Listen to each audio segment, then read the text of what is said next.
Сәлем достар, қараңыздар, кәдімгі торттан айырмашылығы жоқ, иә?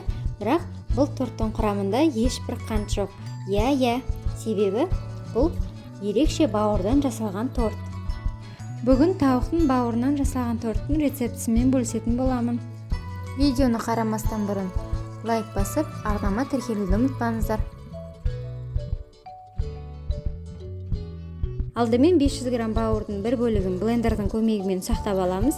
Ал екінші бөлігіне 1 жұмыртқа, 150 мл сүт, 3 қасық ұн және де 3 ас қасық сұйық май құйып, дәміне қарай тұз, бұрыш салып, блендермен араластырып аламыз. Бауырымыз пирогтың консистенциясымен бірдей болуы тиіс.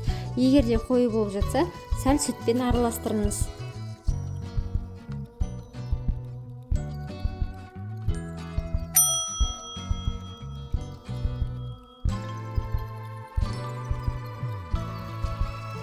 Енді қызып тұрған табада видеодағыдай бір келкетіп жайып, дайын болғанша екі жағынан пісіріп аламыз. Мен пісіру үшін құймақ табасын пайдаландым. Сонда майда қажет етпейді.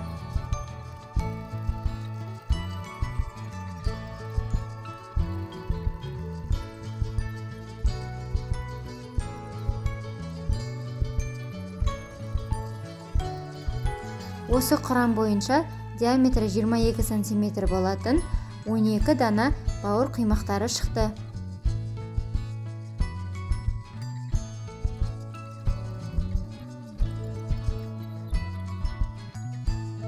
Енді салмасын дайындауға көшейік. Алдымен бір сәбізді үккіштен өткізіп аламыз. Және де 2 пиязды ұсақтап турап. Дайын болған соң қызып тұрған табада 3 ас қасық сұйық маймен қуырып аламыз. Дәміне қарай тұз, бұрыш қосып қуырып аламыз. Және де 100 мл су қойып, сәбізіміз жұмсарғанша 3-4 минут бұқтырамыз. Дайын болған соң 2 ас қасық майонез қосып, жақсылап араластырып аламыз. Немесе майонездің орнына 20% қаймақты пайдалансаңыздар болады.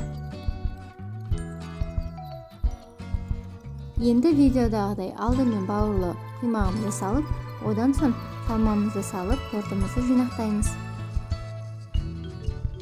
Мінекей, жасалу жолы оңай, әрі көп майда қажет етпейтін бауыр тортын үйіңізде оп-оңай жасауыңызға болады. Видеоның соңында әрлеудің екінші әдісін көрсететін боламын. Бауырдан жасалған тортымыз өте жұмсақ және де артық майсыз болып шығады. Осындай тортты жасап көріп, комментарияға бөлісуді ұмытпаңыздар.